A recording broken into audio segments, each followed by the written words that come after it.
And it astounds me that without Title IX, most of my life's most precious moments would never have happened. In 1972, few women experienced a feeling of unadulterated joy that could only come from kicking the winning goal, crossing the finish line first, achieving a personal best performance. And in fact, only 1 in 27 high school girls played any sports at all compared to 1 in 2 boys in 1972. 3.5 decades ago, many women were denied important educational opportunities that would prepare them for careers outside the home. Until the 1970s, many of the nation's colleges and universities simply excluded women outright. Even those colleges and universities that did had quotas limiting the number of women who could attend, and admissions criteria for women, including test scores, were much tougher than they were for men. Today, where they were once denied entry, women are graduating from college, law school, business school, medical school in record numbers, and studies show that women make up 46% of the U.S. labor workforce, and 51% of all workers in the management, professional, and related fields. Women's purchasing power has increased accordingly. By 2010, women are expected to control $1 trillion, or 60% of the country's wealth, according to research conducted by Businessweek and Gallup. Women's sports participation is also multiplied. In 1971, 1 in 27 girls participated in sports. Today, again, it's 1 in 2.5, 900% increase since 1972. 900%. And also good news for boys, that figure has remained constant in 1 and 2, so no fewer opportunities for boys. Successful women's professional leagues in tennis, golf, basketball, and others are enjoying growing popularity. And interestingly, there's a distinct correlation between women's sports participation and their success in business. It's no coincidence that more than 4 out of 5, or 82%, of executive businesswomen played sports while growing up. And the vast majority say that lessons learned on the playing field can contribute to their success in business. But despite significant increases in sports participation and professional advancement, parity still eludes girls and women in athletics and in corporate America. According to a report by Catalyst, women are underrepresented in all top areas at Fortune 500 companies, making up just 16% of corporate officers, 1.6% of chief executive officers. That's like 9 out of the Fortune 500 companies, just so you know. And holding only 14.7% of board seats, and making up just 6.4% of top earners. And the U.S. General Accounting Office reports that women still only earn 80 cents for every dollar they make. I think it's April 23rd or something of this year when it was equal pay day, right? We finally caught up to what men made in 2006. So even though women are a more integral part of the U.S. workforce, they're still being relegated in large parts to jobs with lower pay and lower status. And women continue to be underrepresented in traditionally male fields where that often lead to greater earning power. Today, women who were educated in much larger numbers in the 70s have reached an age and experience level where they should be considered for top executive level jobs and board seats. In the next 2 decades, even larger numbers of women will be ready to assume key leadership positions in their companies. Women need to work together to ensure that companies hire and develop the best employees of diverse backgrounds and cultures and opinions from which to draw the most creative solutions.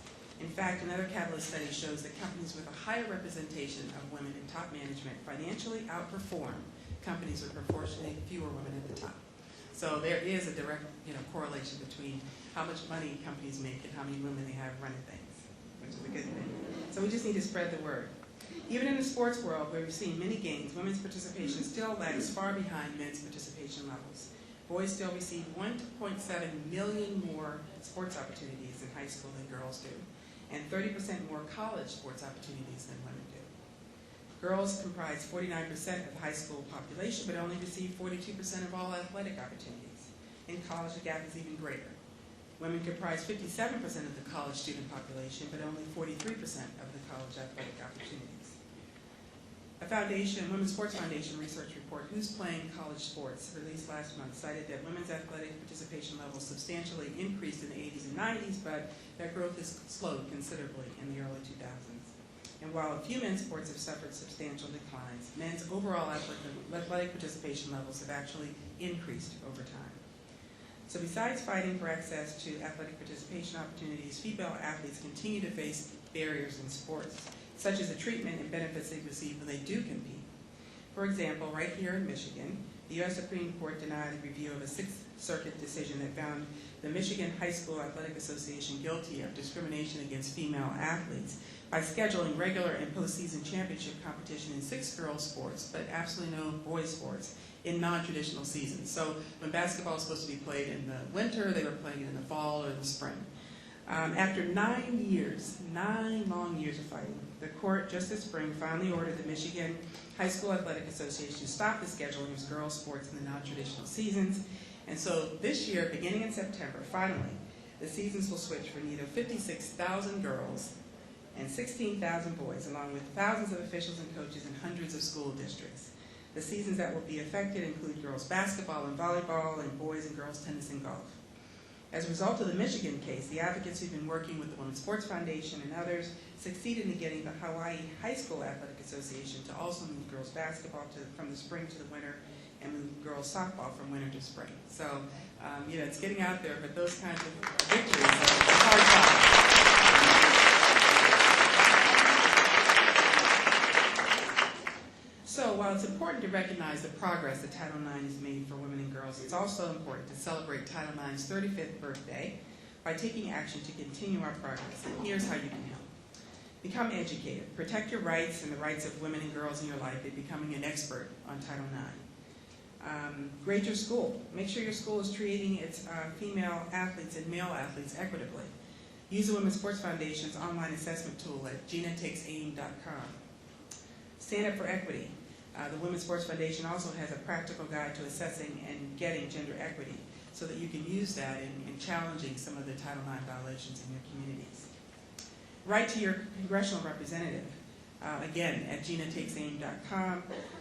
And this is Gina Davis, the Academy Award-winning actress, who's a great advocate for Title IX for women's sports. And one of the things you could write them about is to support the High School Data Collection Act.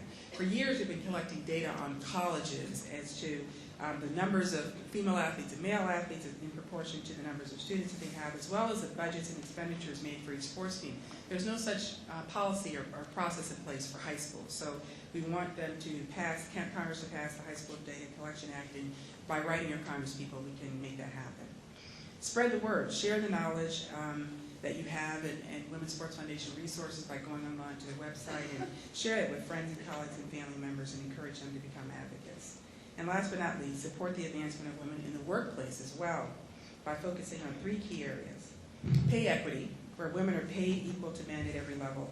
Advancement opportunities where women are represented equal numbers to men at every level. And resources for work life, where companies' work-life support policies enable the ongoing advancement of women at all levels. For the past 6 years, Women in Cable Telecommunications has partnered with Working Mother magazine to assess the status of women in the cable industry against these standards, and you can learn more about this groundbreaking study on our website at wict.org. So in closing, Title IX has created unprecedented opportunities for folks like me and lots of other women and girls, both on the playing field and in the executive suites in corporate America.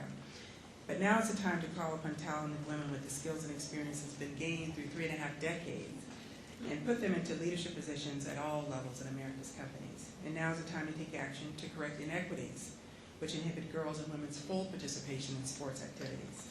So it's up to all of us to fulfill the promise made 35 years ago to ensure that all citizens, regardless of gender, have a chance to bring home the gold. Thank you.